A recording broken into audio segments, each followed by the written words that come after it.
Bonjour. Bonjour tout le monde. J'espère que vous allez toujours bien. Donc, salutations distinguées à nos gens qui se joignent à nous partout au Québec, un peu partout dans les chambres de commerce et à la Fédération. Donc, merci beaucoup d'être là ce matin. Je vous salue. Donc, on est au déjeuner avec M. Charles Milliard, PDG de la FCCQ, M. Luc Godbout également.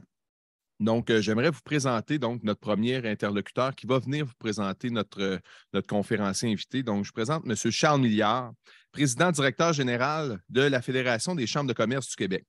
Titulaire d'un baccalauréat en pharmacie et d'un certificat en économie de l'Université Laval, ainsi que d'une maîtrise en administration des affaires des HEC Montréal, Charles Milliard est reconnu pour être un gestionnaire chevronné, possédant une longue expérience en affaires publiques, plus particulièrement dans le secteur pharmaceutique, de la santé et des sciences de la vie. Avant sa nomination comme président directeur général de la Fédération des chambres de commerce du Québec, il a œuvré au sein du groupe Uniprix en tant que vice-président exécutif. Il a également occupé le poste de vice-président stratégie et rayonnement santé au cabinet de relations publiques nationales. Donc, Charles Milliard siège sur différents conseils d'administration dans les secteurs des arts, notamment celui de l'Orchestre symphonique de Montréal, du Conseil des arts de Montréal et du Festival de Lanaudière. Il est également président du conseil d'administration de la Fondation du Cégep de Lévis. Donc, je vous demande d'accueillir chaleureusement M. Charles Milliard de la FCCQ.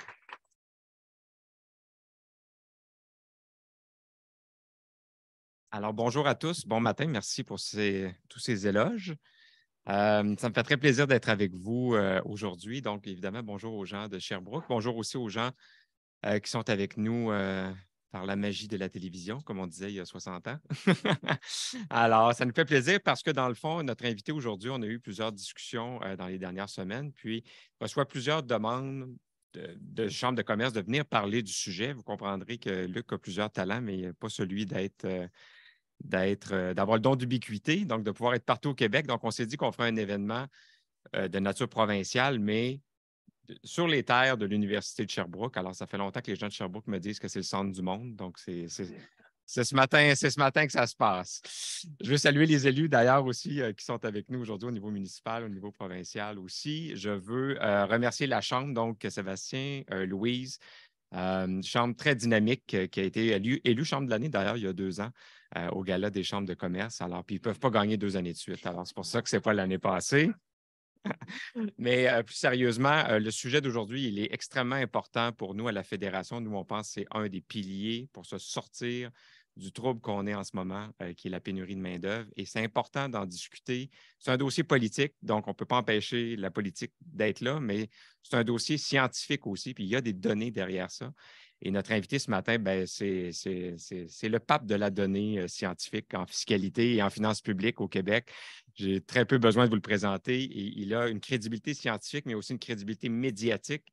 Et ça, ce n'est pas donné à tout le monde de réussir les deux. Donc, il est sur toutes les tribunes pour essayer de vulgariser la question des fiscalités comparées, des différents risques dépendant des politiques publiques qu'on prend en matière de finances publiques. Alors, il va nous entretenir sur le sujet des travailleurs expérimentés. Évidemment, il est titulaire de la chaire en fiscalité et en finances publiques de l'Université de Sherbrooke. Alors, je vous demande d'accueillir Luc Godbout.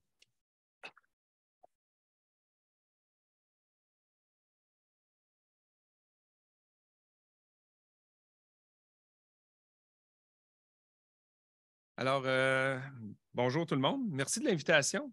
Merci de la présentation. Donc, effectivement, je suis bien content d'être ici avec vous à Sherbrooke, mais partout au Québec à travers le réseau de la Fédération des chambres de commerce.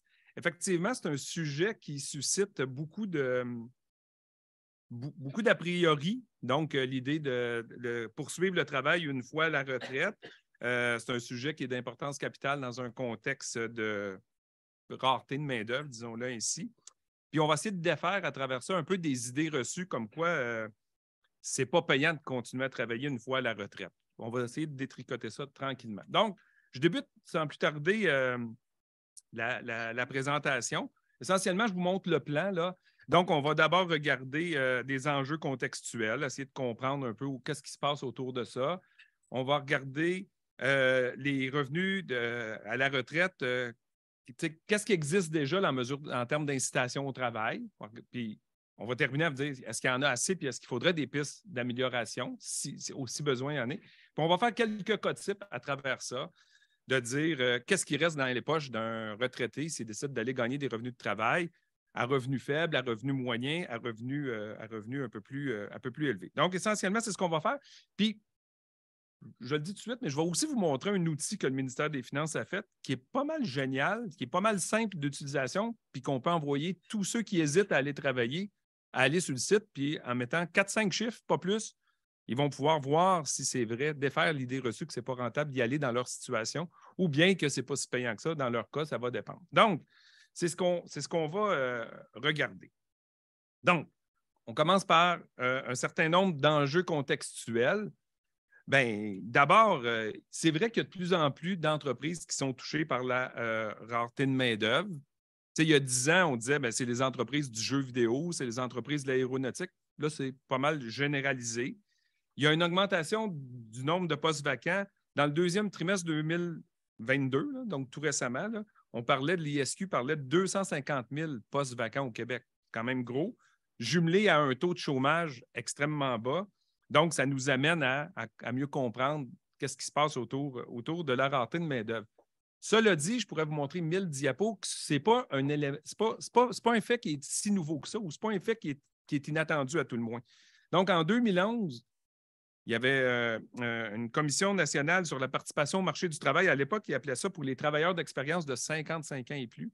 Ils rendaient leur rapport en 2011. Ça veut dire qu'ils ont commencé à travailler plus tôt.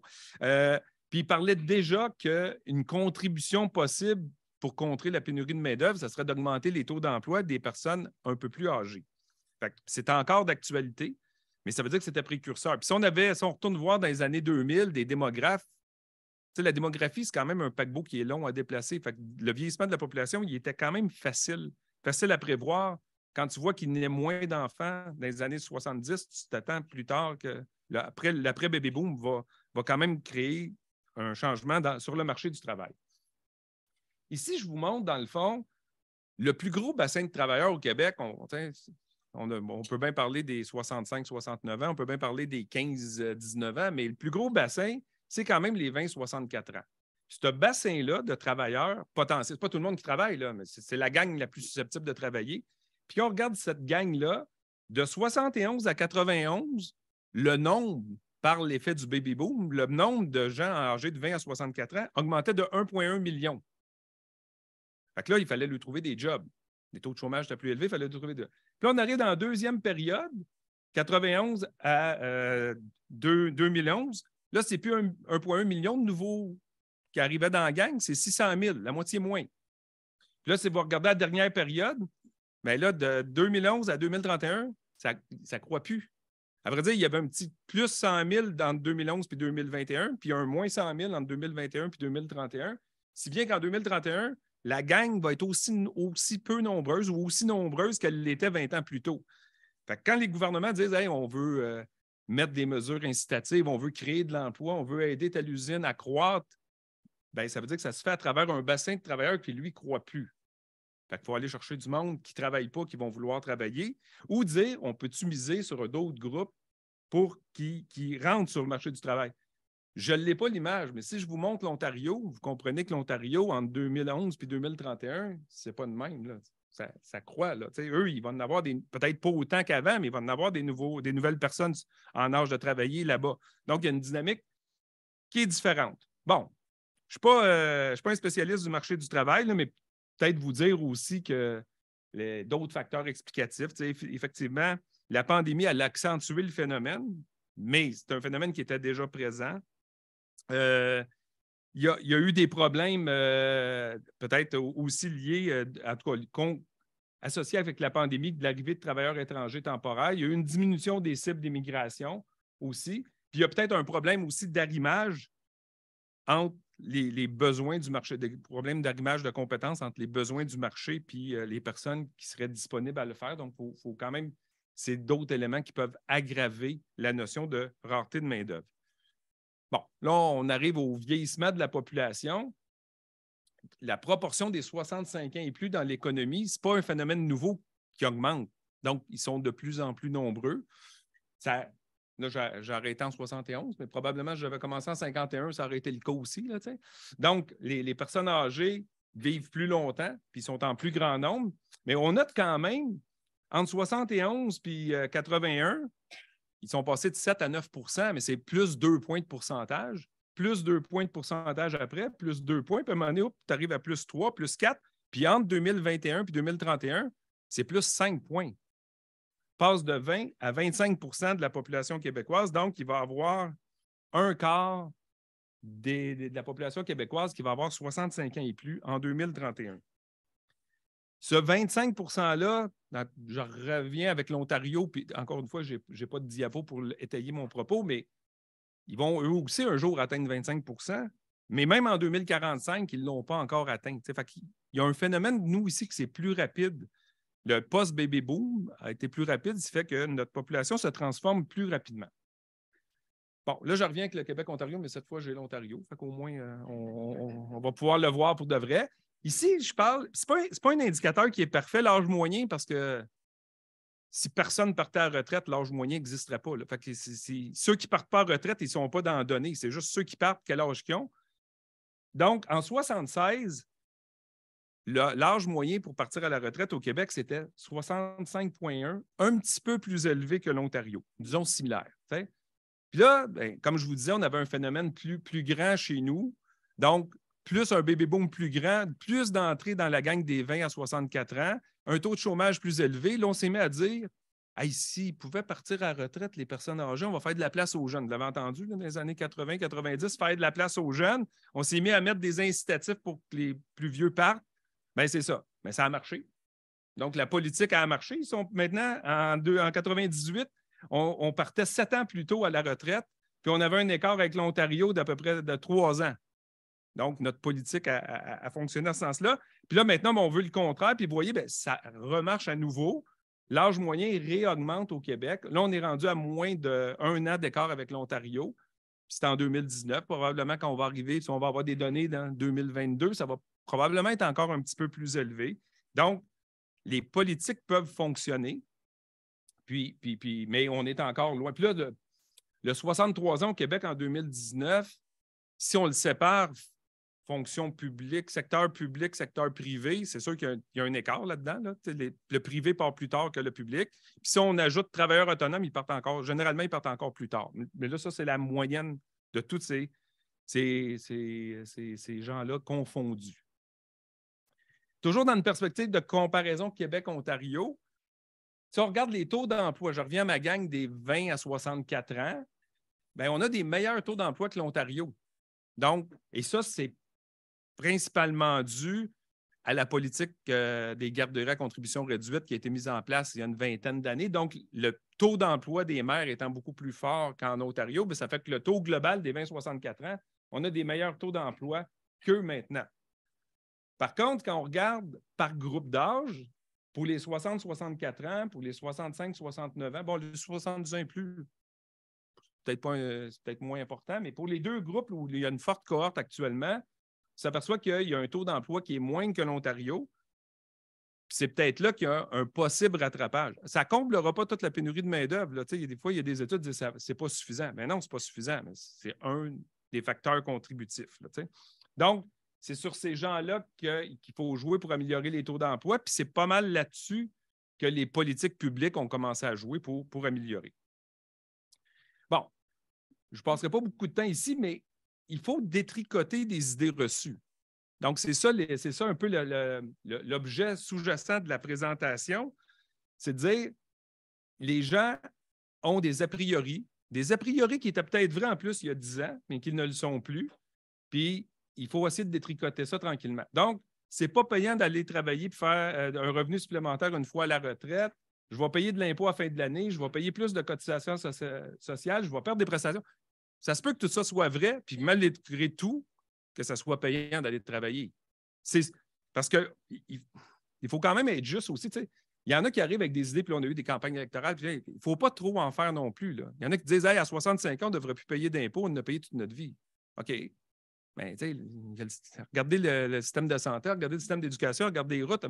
25 % de monde, on dit, vous autres, c'est paradis fiscal pour vous. Ça ne peut pas marcher. Il faut que le système progressif continue d'exister. Puis, si vous en gagnez plus, vous allez en payer plus. Cela dit, est-ce que quand c'est aller travailler, il peut y avoir quelque chose? Je pense que oui. Puis, je pense que c'est à travers ça, qu'il faut nager, mais il y en a eu des choses qui ont été faites. Donc, en gros, nos revenus de retraite, là, ils sont basés sur 2 régimes publics qui se chevauchent. Il y a le fédéral avec sa pension de sécurité de la vieillesse. Puis pour les plus pauvres, le supplément de revenu garanti. Après ça, il y a le régime des rentes du Québec qui est basé sur qu'est-ce que vous avez payé, vous allez recevoir en conséquence. Puis après ça, il y a votre épargne privée ou si vous êtes chanceux, un régime de retraite de l'employeur. Puis là, qu'est-ce qui a été fait pour essayer de favoriser le maintien ou la participation au marché du travail? Bien, du côté de la pension de sécurité de la vieillesse, depuis 2013, on peut repousser sa prestation. On n'est pas obligé de la demander à 65 ans. On peut la demander jusqu'à 70, on peut la demander à 61 ans, 65 ans et 1 mois, 2 mois, 3 mois, jusqu'à 70. On peut la repousser comme ça jusqu'à 70 ans en échange d'une pension moins longue, mais des chèques plus élevés. Donc, il y a une bonification quand même intéressante de la PSV. C'est la même chose pour le régime des rentes. Le régime des rentes, l'âge typique, c'est 65. Là, vous pouvez la devancer en échange d'une diminution de la prestation ou vous pouvez la repousser jusqu'à 70 ans en échange d'une bonification. Dans les 2 cas, là, moi, je ne fais pas de planification financière. Il faut que les gens aillent voir leur planificateur financier, mais dans les 2 cas, avec une espérance de vie moyenne à 65 ans, ça peut être rentable de repousser les prestations. Puis là, je ne parle pas de continuer à travailler, je dis juste de repousser les prestations. S'il y en a qui, là, une fois que tu n'as plus les prestations, là, tu peux dire hey, mais pourquoi je ne travaillerai pas un peu? Ça diminue mon besoin. Quelqu'un qui n'a pas de régime de retraite, ça diminue son besoin en avoir accumulé des sommes dans un REER. Là. Mais c'est ça. Donc, il y a cet élément-là. Puis, il y avait un héritant du côté d'Ottawa pour les plus pauvres, le supplément de revenu garanti. Pour les aînés, on appelle ça le supplément de revenu garanti. Pour les moins de 65 ans, on appelle ça de l'aide sociale. Mais ça, on ne le dit pas. Là. Mais c'est ça. Mais ce chèque-là, les gens ne veulent pas le perdre. Fait que là, puis tu le perds. Si tu gagnes 1 piastre de revenu de placement, tu perds 1 piastre de ton. Tu perds 50 cents de ton supplément de revenu garanti, même des fois jusqu'à 70 cents. Donc, tu le perds assez vite. Pour les revenus de travail, depuis 2020, ils ont atténué ça. Fait que tu peux gagner jusqu'à 5 000 de revenus de travail sans que ça affecte négativement ton chèque. C'est comme si on dit, si tu as des revenus de retraite, on va te réduire ton supplément de revenu garanti, mais si c'est des revenus de travail, on va te donner un break. Le premier 5 000, tu ne perds rien. Puis le 10 000 suivant, on considère que pour chaque pièce que tu fais, on considère que tu en fais juste 50 sous. Donc, on diminue de moitié, entre guillemets, la réduction. Bon. Fait que ça, c'est des mesures qui ont déjà été faites à travers les programmes de pension pour dire qu'il pourrait y avoir une incitation à travailler. Du côté des mesures fiscales à proprement parler, là, je ne passerai pas à travers, mais il en existe. La prime au travail n'existe pas juste pour les 20-64 ans, elle existe pour tout le monde, y compris les travailleurs d'expérience. Ottawa, il y a une allocation canadienne pour travailleurs. C'est le genre de mesure, au début, ça commence, c'est tout petit, puis tout le monde le regarde un peu, pas de haut, mais tout le monde dit « Ah, mais ça ne compte pas. » Puis à un moment donné, il y a cette mesure-là, ça a été mis par Harper en 2007. Il l'a bonifié en 2009. Trudeau est arrivé, il l'a doublé en 2000. Là, je n'ai pas l'année, mais il l'a redoublé en 2021. Là, à un moment donné, tu dis, à force de doubler quelque chose, ça commence. Là, c'est une mesure qui est quand même assez élevée. Fait que ça donne aussi de l'incitation au travail. Puis, sinon, si on s'en va du côté du crédit, là, celui en bas, là, le crédit prolongation de carrière, encore une fois, un crédit qui est arrivé en 2012 au Québec. Cette fois-là, les libéraux avaient peu d'argent. Fait que la première fois, le crédit, je pense que ça ne donnait pratiquement rien. Ils l'ont bonifié. Il était bonifié à peu près 6 fois, 7 fois de 2012 à nos jours. Mais là, aujourd'hui, c'est ça. Quelqu'un qui a 65 ans et plus, sur la base de son revenu de travail, le crédit évolue sur la base de ton revenu de travail, puis il ne tient pas compte de tes autres revenus. Là. Donc, même si tu as 100 000 de revenus de pension, si tu vas gagner 35 000 de revenus de travail, tu vas avoir le plein crédit. Puis c'est ça peut atteindre 1 650. Fait que ça efface, dans le fond, l'impôt, grosso modo, sur le premier 11 000 de revenus de travail que tu ferais. Mais ça te donne quand même un avantage. Puis, il l'offre même pour les 60-64 ans. Un peu moins généreux, mais il l'offre quand même pour les 60-64 ans. Donc là, je vais vous montrer un peu la logique des cas types qu'on veut faire. Dans le fond, puis c'est une analyse qu'on a faite au départ. Puis tantôt, je parlais du simulateur de Finances Québec, mais ils ont repris un peu la même logique qu'on avait développée. Pour que ça soit positif, au lieu de regarder combien d'impôts vous allez payer à la retraite, on dit combien vous allez conserver de votre revenu de travail. Ça change quand même, mais c'est la même affaire. C'est un moins l'autre. C'est ça. Si tu payes 40 et tu gardes 60. Mais là, au lieu de zoomer sur le 40, on zoome sur le 60. On dit gardez ce que vous allez conserver. Puis la logique, c'est quand même simple. C'est ça. On prend l'ensemble des autres revenus que vous avez, puis on dit si vous allez gagner, par exemple, 10 000 de revenus de travail, si votre revenu disponible augmente de 7 500, on dit donc que vous allez conserver 75 de votre 10 000. Puis c'est la façon de faire. Donc, on prend en compte, dans le fond, les revenus que vous allez gagner, l'ensemble des revenus de gagner, la variation qui va se passer aux impôts, aux cotisations sociales, ainsi qu'aux prestations, parce que ça se peut que vous perdiez des prestations. En gros, on regarde ce qui reste de plus dans vos poches. Bon, dans les chiffres que je vais vous montrer, on va regarder, on tient en compte évidemment toutes les prestations publiques, que ce soit le régime des rentes du Québec, la pension de sécurité de la vieillesse d'Ottawa, le supplément de revenu garanti, je ne l'ai pas écrit, mais qui est pris en compte effectivement, puis tous les revenus de pension que vous avez. On va vous mettre un revenu de travail X. On va essayer de voir l'effet qui va se passer sur ce revenu de travail X-là, puis on prend en compte tout ce qui se passe dans la réalité fiscale. Là, ce qu'on ne considère pas, par contre, dans les exemples ici, c'est les prestations ponctuelles pour le coût de la vie de cette année là, que le gouvernement Legault a mis en place. Un chèque en janvier, un chèque en avril, puis un chèque à venir en décembre. Donc, ceux-là ne sont pas considérés parce que dans la vraie vie, c'est ponctuel, c'est comme un bonus, là, mais ça ne change pas votre décision d'aller travailler ou non. Les chèques arrivent sur l'année passée, donc vous ne pouvez pas dire hey, je vais travailler moins pour avoir le chèque parce que c'est basé sur une année qui est déjà, on dirait, fermée, en tout cas terminée. Bon, là, je vous donne un premier exemple avec une personne à faible revenu. Là, la personne à faible revenu, elle a la pension de sécurité de la vieillesse, elle a le supplément de revenu garanti, là, elle a 8 200 $ de supplément de revenu garanti. Donc, ça va travailler. Il se passe de quoi? Elle va le perdre progressivement. Donc, la question est pertinente de dire ça vaut-tu la peine d'aller travailler? Donc, vous voyez que là puis elle a travaillé dans la vie qui fait qu'elle a un 5 000 de régime des rentes du Québec, mais elle n'a aucune autre épargne. Là. Elle n'a pas de REER, elle vit modestement avec, grosso modo, résumons, 21 000. On note qu'elle ne paye pas d'impôt dans cette situation de revenu-là, puis qu'elle termine avec un revenu disponible de 22 000. Donc, elle finit, après avoir payé ses impôts de cotisation, elle finit plus riche que les revenus imposables ou de pension qu'elle avait au départ. Puis là, la question, c'est une bonne idée d'aller gagner 5 000? C'est pas gros, 5 000, c'est une journée au salaire minimum. Là, puis là, on constate que du 5 000, elle ne perdrait pas son supplément de revenu garanti parce que, comme tantôt, je vous disais, tu as le droit de gagner un premier 5 000. Fait que là, vous allez dire, ouais, mais ton exemple, tu t'arranges pour arriver. Bon, oui, on va faire un autre après, mais c'est ça. Fait que là, elle ne perd pas son supplément de revenu garanti. Elle paye plus, par contre, de régime d'assurance médicaments parce qu'elle est plus riche. Puis là, elle paye, évidemment, parce qu'elle travaille de l'assurance parentale, du régime des rentes, de l'assurance emploi. Mais au net, elle conserve 4 000, presque 400. Donc, elle conserve 87,5 du 5 000. C'est quand même pas rien. Je vais juste vous montrer en bas, j'ai mis un petit carré pour vous dire le crédit d'impôt prolongation de carrière, ça ne lui donne rien parce que de la manière dont le crédit est conçu, il y a deux phénomènes pourquoi ça ne lui donne rien. C'est les revenus de travail au-delà de 5 000 qui sont considérés pour le crédit prolongation de carrière, donc elle n'a pas gagné au-dessus de 5 000. Puis c'est un crédit qui est remboursable, qui n'est pas remboursable, donc si tu n'as pas d'impôt à payer, il tombe dans le DALO. Là. Tu n'y as pas droit. Mais on garde ça en tête pour plus loin, le petit encadré en bas. Mais vous voyez quand même, puis là, finir avec 27 000 de revenus versus 22 000 de revenus disponibles, tu as quand même pas mal changé ton niveau de vie un peu. Fait que c'est ça. Là, je refais un exemple avec aller gagner 10 000.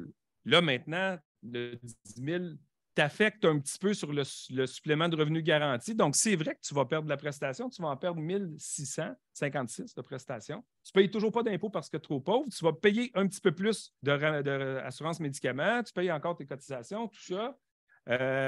Mais tu conserves quand même presque le 3/4 de ton 10 000. Fait qu'encore une fois, passer de 22 000 à 29 500, tu as amélioré ton niveau de vie quand même sensiblement. En tout cas, pour couvrir tes besoins de base, c'est quand même significatif. Et donc, tu conserves donc près du 3/4. Là, c'est ça. Là, quand on fait des exemples de même, si tu fais des gens à faible revenu, les gens se disent ouais, mais là, c'est pas tout le monde qui est pauvre. Fait que là, tu en fais un revenu moyen, là, tu peux en faire un revenu élevé. Là, j'ai vu que j'ai enlevé ma diapo, c'est revenu élevé. J'aurais peut-être pas dû, mais j'avais oublié que c'était la chambre de commerce. Mais bon, je vais le garder pour plus loin. Mais là, ici, regardez, là, j'ai revenu moyen. Fait que revenu moyen, dans le fond, là, ce qu'on a, c'est quelqu'un qui gagne à la retraite 36 000 de revenus de retraite, puis qui prend la décision d'aller travailler. Là, j'ai mis 20 000 pour que ça soit plus intéressant. Là. Donc, passer de 36 000 à 56 000, qu'est-ce que tu conserves du 20 000 de revenus de travail? Puis là, ben, tu es dans des zones où tu es trop riche pour avoir le supplément de revenus garanti, que tu travailles ou tu ne travailles pas. Puis là, tu payes des impôts que tu travailles ou tu ne travailles pas, mais évidemment, en travaillant, tu vas en payer un peu plus. Là, on voit qu'on a le plein crédit pour la prolongation de carrière en bas, le 1650, qui est affecté là-dedans dans les chiffres en moins. Et là, tu conserves 62 de ton 20 000. Donc, oui, ça baisse, là, mais tu en conserves 62. C'est sûr qu'il y en a qui voudraient que ça conserve 100 mais tu conserves 62. Fait que c'est quand même... Si on prenait quelqu'un de 52 ans, célibataire, qui gagne 36 000 de revenus de... C'est pas pareil là, comme exemple, mais qui gagne 36 000 de revenus de travail, puis que son boss il disait « Tu veux-tu en gagner 56 ?» Est-ce qu'il conserverait 62 du 20 000 additionnel? La réponse est non. Fait que, tu sais, quand on veut en donner plus aux aînés qui font le choix de travailler, mais il faut quand même être conscient qu'il y a des non-aînés qui travaillent, puis s'ils veulent aller en gagner plus, eux, il faut qu'il y ait une certaine justice entre les deux. On peut bonifier, mais il faut rester quand même alerte à cette situation-là. Là, je n'ai pas mon exemple à revenu élevé, mais je l'ai en filigrane tantôt. Mais ça, c'est l'outil du ministère des Finances que je voulais vous montrer. Donc, vraiment, donc vous allez dans Google, c'est simple, là, vous dites ministère des Finances, outils de calcul, puis là, ils vont vous mettre 4 images, puis vous dites je veux voir les revenus de travail conservés à la retraite. Vous dites personne seule ou pas seule. Vous donnez votre âge, vous dites vos revenus de travail que vous aimeriez aller faire, voir l'impact que ça aurait. Vous donnez vos revenus de retraite, de pension, puis ils ont mis le RRQ à part, parce que le RRQ, vous pouvez dire, comme tantôt on disait, vous pouvez le reporter. Donc, si vous le reportez, puis ça va être 0, donc là, ça vous donne votre taux de conservation. Puis ça vous donne tous les détails après de où va comment on explique ce que vous payez en impôts. Mais c'est le taux de conservation qui est quand même le plus parlant. Donc, ça nous donne quand même rapidement un exemple comme ça. Je vais revenir sur les personnes à revenus plus élevés. Mais est-ce qu'on peut améliorer ça encore? C'est déjà bon, mais qu'est-ce qu'on pourra faire pour que ça soit plus intéressant? Nous, on a sorti, j'en ai mis 6 ici, puis je vais en avoir une 7e qui ne sera pas écrite, là, mais c'est ça. Donc, dans les pistes d'amélioration qu'on a mentionnées dans les dernières années, la première, puis là, ce n'est pas une piste après que je vais pouvoir chiffrer, mais c'est une piste, c'est toujours dans un but de donner de la souplesse additionnelle. Actuellement, si tu prends ta retraite sur un coup de tête à 62 ans, puis tu appelles la Régie des rentes, tu dis « Je veux mon chèque », tu as 6 mois pour changer d'idée. Dans le reste du Canada, ils ont 1 an. Pourquoi tu n'aurais pas 1 an pour changer d'idée? C'est la première, c'est pas compliqué, c'est juste ça, dire changer d'idée. Évidemment, changer d'idée après 1 an, ça veut dire remettre les chèques que tu as eus. Non, mais c'est faut. Tu changes d'idée. Donc, tu remets les chèques, puis plus tard, ta rente elle va être bonifiée. Mais ça ne coûte pas cher de l'offrir. Ils l'offrent ailleurs, donc c'est ça. La deuxième proposition qu'on propose depuis longtemps, puis il y avait quand même une certaine réticence à le faire, même du ministre des Finances jusqu'à tout récemment, mais lors de la dernière campagne électorale, ils ont dit qu'ils le feraient, c'est de rendre les cotisations du RRQ à 65 ans, une fois que vous êtes à la retraite, si vous décidez de travailler, que les cotisations soient facultatives.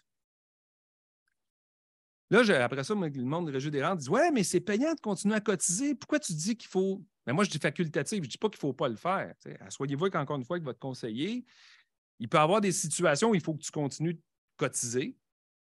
Quelqu'un qui est arrivé ici à 40 ans en immigrant, il n'a pas cotisé longtemps au régime, peut-être que lui, il a intérêt à continuer de cotiser. C'est ça. Quelqu'un qui a commencé à travailler avec un bon revenu à 18 ans, puis là, peut-être que lui, il dit « Moi, j'ai déjà le maximum de la rente. » Oui, mais elle va être bonifiée. Elle va être bonifiée, mais ça dépend aussi de… Quand on dit passer 65 ans, il y a une différence entre avoir 66 et 78. Si tu as 78, ça vaut-tu encore vraiment la peine de continuer de cotiser? Puis si tu es travailleur autonome, tu payes les employés-employeurs. Là, c'est ça. C'est donner la possibilité que ce soit facultatif de cotiser ou non une fois la retraite passée 65 ans. Donc, ils vont le faire. Donc, ça va arriver, on ne sait pas quand, mais ça va arriver. Encore une fois, dans le reste du Canada, c'est ce qu'ils font.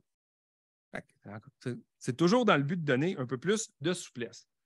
La troisième mesure, je vous ai parlé tantôt du crédit prolongation de carrière, dire que c'est une mesure qui cherche à effacer de l'impôt sur des revenus les revenus de travail. Mais si vous n'avez pas d'impôt à payer, vous n'avez pas droit. Nous, on propose de le rendre remboursable. Puis ça aussi, au ministère des Finances, il y a quand même une certaine rigidité à ne pas le faire en disant « Oui, mais si tu n'as pas d'impôt à payer, il est où ton enjeu d'incitation au travail? » Puis là, nous, on dit « Ouais, mais je comprends que ce n'est pas de votre faute, mais si dans certaines situations, tu perds du supplément de revenu garanti à Ottawa, c'est quand même toi, le contribuable québécois, qui prend la décision de ne pas travailler. Rends les dons remboursables. Ça va aider un certain nombre de plus démunis qui prennent la décision de travailler. » Donc ça, c'est la piste 3. La piste 4, lors des élections fédérales de 2021, les libéraux de Justin Trudeau, ils ont promis de mettre en place un crédit de prolongation de carrière comme le Québec le fait, mais à Ottawa. Donc, ça aussi, ça devrait s'en venir. C'est dans le… Quand on lit la lettre mandat de la ministre des Finances, là, le premier ministre dit maintenant, voici au ministre ce que je m'attends de vous dans les 4 prochaines années, bien, il s'attend à ce qu'elle mette en place un crédit de prolongation de carrière. Donc, ça devrait arriver. Là, on arrive à l'avant-dernier picot, qui était exclure des revenus de travail dans le calcul de la récupération de la PSV. La pension de sécurité de la vieillesse, là, on n'est plus vers les plus pauvres, mais la pension de sécurité de la vieillesse, vous pouvez encore la repousser jusqu'à 70 ans. Mais quelqu'un qui ne veut pas la repousser ou quelqu'un qui a 70 ans et plus, un moment donné, tu l'as le chèque. Puis, passé 80 000 de revenus nets, tu commences à le perdre, grosso modo, jusqu'à 120 000. Fait que tu commences à le perdre. C'est sûr que si tu hésites à aller travailler et tu dis si je travaille, ça me fait perdre mon chèque, l'idée de perdre un chèque, là, c'est bien enrageant. Là. Fait que ça pourrait nuire à l'incitation au travail. Fait que là, nous, ce qu'on dit là-dedans, si on s'inspire de ce qu'on a fait pour les plus pauvres avec le supplément de revenu garanti, on dit, bien, la récupération de la PSV, ça existe depuis Brian Mulroney, 1988. Là. Fait que, de dire qu'on va enlever la récupération de la PSV, je ne pense pas que c'est ça, mais on pourrait dire, si c'est des revenus de pension qui font, ou des revenus de placement tout court qui font que tu as plus que 80 000, bien, la récupération, elle va marcher comme elle marche là. Mais si c'est parce que tu fais un effort d'aller travailler, on pourrait dire bien, le premier 20 000 de revenus de travail, 25 000, 30 000, 35 000, nommez-les le chiffre. Là. Ça ne rentrera pas dans le facteur de réduction. Fait que c'est une idée qui est avancée pour être faite du côté d'Ottawa. Une autre idée, le REER prend sa retraite cette année. Le REER à 65 ans. Il a été créé en 1957. On est en 2022, donc le REER à 65 ans. Lorsqu'il a été créé en 1957, le REER, on t'obligeait à 71 ans à le convertir en rente. Parce qu'on disait, c'est de l'épargne qui est faite pour quand tu vas être vieux. À 71 ans, là, c'est le temps, tu convertis ça en rente. Après ça, nous, on a rajouté le fonds de le FER, là, le fonds revenu de retraite, ce qui est la même logique. Mais on est toujours à 71 ans. L'âge à laquelle tu es obligé de convertir ton REER en quelque chose, c'est 71 ans 1957, 71 ans en 2022. Mais en 2022, quelqu'un qui a 65 ans, il a une espérance de vie bien plus longue qu'il l'avait en 1957. Fait que pourquoi ne pas repousser cet âge limite-là à 75? Normalement, cet âge-là devrait bouger avec l'espérance de vie des retraités, là, mais on pourrait facilement aller à 75 ans et on ne se tromperait pas en disant que 75 ans en 2022, c'est plus faible même que 71 ans en 1957, mais ça serait le chemin. Puis le dernier picot que je n'avais pas mis, ça concerne plus les fonds de travailleurs, le fonds de la FTQ, le fonds de la CSN. Passé 65 ans, vous ne pouvez plus cotiser à ces régimes-là. Nous, ce qu'on dit, pourquoi, si tu travailles encore, peut-être qu'on peut le laisser fermer aussi, dire si tu ne travailles pas, tu ne peux pas cotiser, mais si tu travailles encore, pourquoi tu ne pourrais pas cotiser à ces régimes-là? Puis là, c'est ça. Là, on pourrait le greffer, dire, parce que ça, c'est surtout une mesure du côté québécois, là, dire on le greffe avec le crédit prolongation. Si tu es admissible au crédit prolongation de carrière, tu peux cotiser au régime, ou bien juste dire d'avoir des revenus de travail dans la déclaration. Ça serait des possibilités. Puis là, je vais essayer de vous montrer, si on prenait en compte juste deux des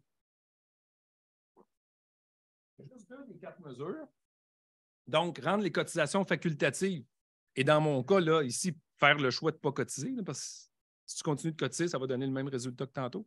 Donc, prendre le choix de ne pas cotiser et que le crédit d'impôt pour la prolongation de carrière était remboursable. Je vous avais montré, c'est le même cas pour le faible revenu. Donc, mais le taux de conservation pour aller gagner un 10 000 ne serait plus de 73, il serait de 82 si on ajoutait ces deux éléments-là. Pour le revenu moyen, qui est toujours le même cas que tantôt, tu gagnais 36 000 puis tu décides d'aller gagner 20 000 de salaire. Si on faisait les deux propositions que je viens de vous dire, le taux de conservation passerait de 61,5 à 65,8. Puis là, c'est là le revenu élevé que je ne vous avais pas parlé tantôt parce que j'avais inopinément enlevé ma diapo. Mais fait que là, pour un revenu élevé, dans ce que j'aurais pu vous montrer tantôt, c'était tu gagnes 63 000 $ de revenus de pension. Tu décides d'aller gagner 30 000. Tu es rendu à 93 000 si tu travailles. Ton taux de conservation dans le régime actuel, ça serait 57 %.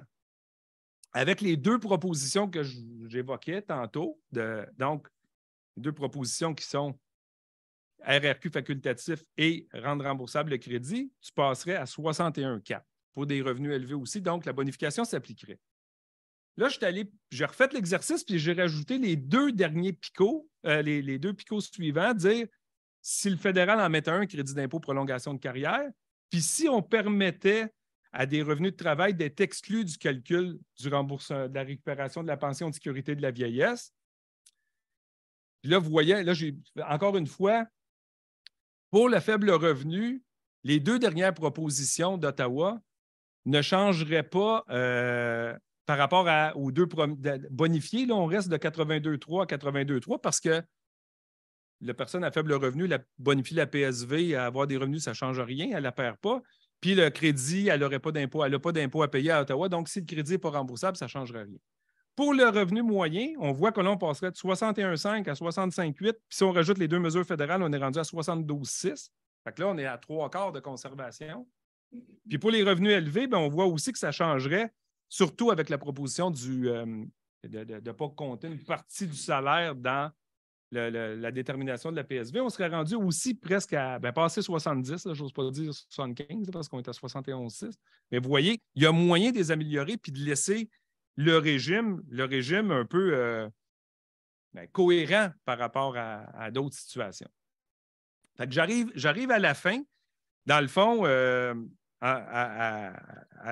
ce que je voulais vous dire, c'est que c'est peut-être plus payant que le monde pense de retourner sur le marché du travail, même une fois à la retraite, même si on paie plus d'impôts, même si on paie plus de cotisations, même si on perd certaines prestations. Puis dans bien des cas, surtout les plus faibles revenus, mais dans bien des cas, une hausse du revenu disponible, ça veut dire une hausse du niveau de vie, ça veut dire de se payer les petits luxes que les gens ne peuvent pas se payer avec un revenu plus modeste. Donc, je pense qu'on en conserve plus qu'anticiper une fois la retraite. Puis, il y a certains éléments, comme je vous ai montré, qui pourraient améliorer la situation.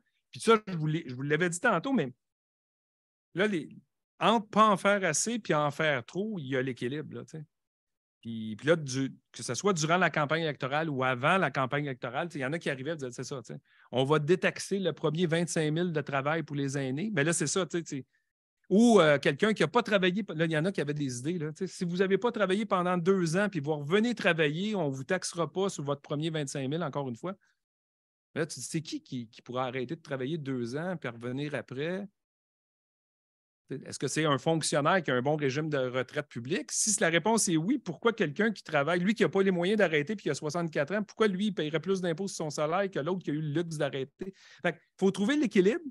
Mais je pense que là, on a quand même fait pas mal de chemin avec les mesures annoncées. Il ne reste plus qu'à, entre guillemets, répandre la bonne nouvelle. Puis je pense, pour ceux qui ont l'idée que ce n'est pas payant, bien, je trouve que le petit simulateur que le ministère des Finances a fait est vraiment, ludique est peut-être exagéré, là, mais est vraiment facile d'accès. Puis tu es capable de voir rapidement l'effet sur ta situation à toi. Parce que moi, je me suis aperçu, j'ai donné ces exemples-là, des fois, les gens reviennent puis ils ont à peu près le même scénario, mais ils veulent leur situation à eux. Ils disent, oui, mais ta situation, c'est pas mal celle-là ou celle-là ou celle-là. Oui, mais la mienne, c'est ça. Fait que là, la tienne, tu peux la faire sur le simulateur, puis je pense que ça peut être facilement aidant. Fait que ça termine ma présentation. Je vous remercie.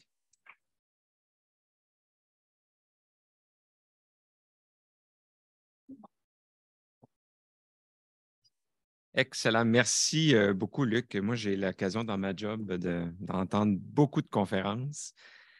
J'avais lu tes diapositives avant, mais j'avoue que de t'avoir entendu, honnêtement, ça me stimule vraiment beaucoup et ça me pousse à l'action pour continuer de faire valoir ce point-là. Je vois Mme la députée qui a hoché de la tête. On va vous donner une copie papier de la présentation si vous voulez.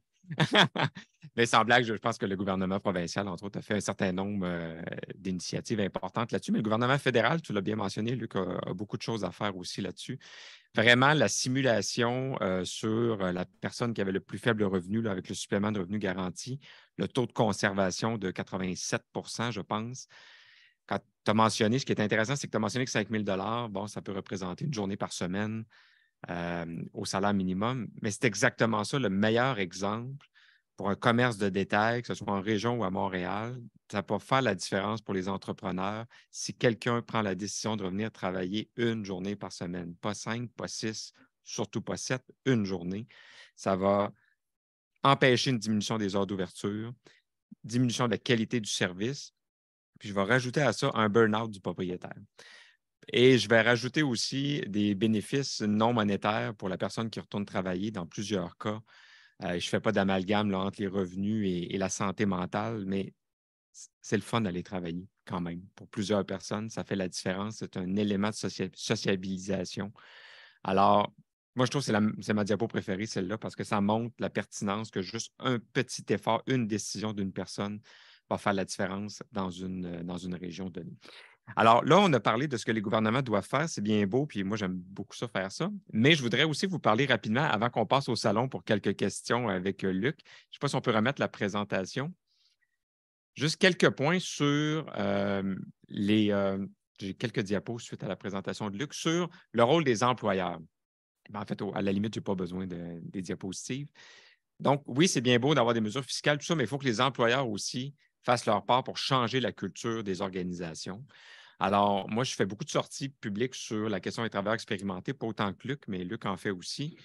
Et vous seriez surpris des commentaires que j'ai reçus sur LinkedIn confidentiels de gens qui me disent « C'est bien beau, M. Milliard, ce que vous nous dites, mais je vais vous décrire qu'est-ce qui s'est passé dans une entrevue d'emploi à laquelle j'ai participé hier ou la semaine passée, où je me suis fait poliment traiter que j'étais trop vieille ou que j'étais trop vieux pour comprendre la réalité de l'entreprise qui m'intéressait ou que je vais mal me mélanger avec les plus jeunes, puis que ça risque de nous tirer en arrière, des affaires épouvantables.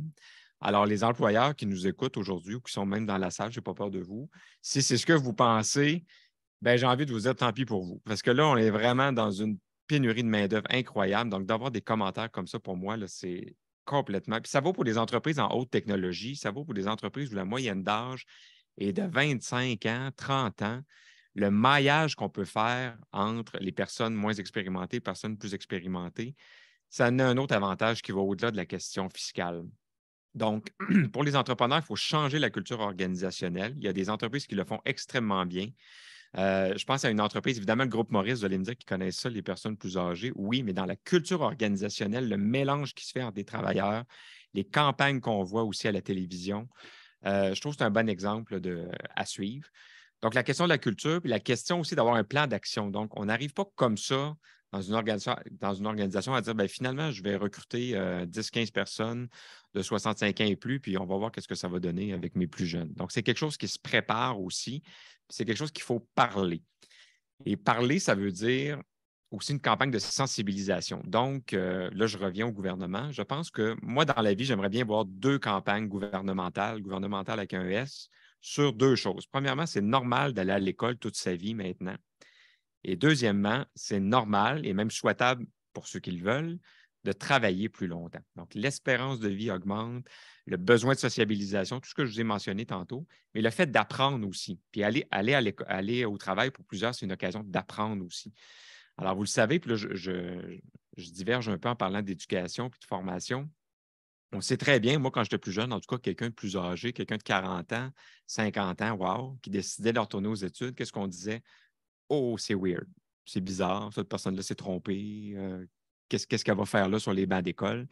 On n'est plus là maintenant. Sauf que ça serait le fun de le dire publiquement aussi. Parce que si vous allez, vous aussi, vous êtes retourné aux études, vous y allez, je vois l'âge moyen environ ici. Vous voyez qu'il y a plus de gens plus âgés maintenant qui retournent autant en milieu de travail qu'à l'université ou au cégep ou au professionnel. Il faut normaliser ça. Il faut normaliser aussi, donc, du même coup, que si on apprend toute notre vie, bien, on a une contribution plus grande à donner et c'est normal de travailler plus longtemps pour les gens qui le veulent. Donc, ça, c'est un point très important. Le maillage, donc vraiment de créer aussi des cellules de mentorat à l'intérieur d'organisations. Moi, je vois plein d'entreprises qui payent, je n'ai rien contre les coachs, là, mais qui payent des coachs ici et là à leurs employés, alors qu'il y a plein de gens qui pourraient coacher, qui sont dans l'organisation, qui s'appellent les collègues de travail, puis en plus connaissent déjà tout le lingo, tout le vocabulaire de l'organisation, comment ça marche et comment ils peuvent les aider davantage. Alors ça, c'est un autre des points, importants. Donc, moi, j'appelle vraiment les employeurs à plus de souplesse et à plus d'ouverture par rapport à cette question-là, parce qu'on aura beau avoir le meilleur deal fiscal, puis avoir les meilleures améliorations que Luc a proposées dans une de ses diapos.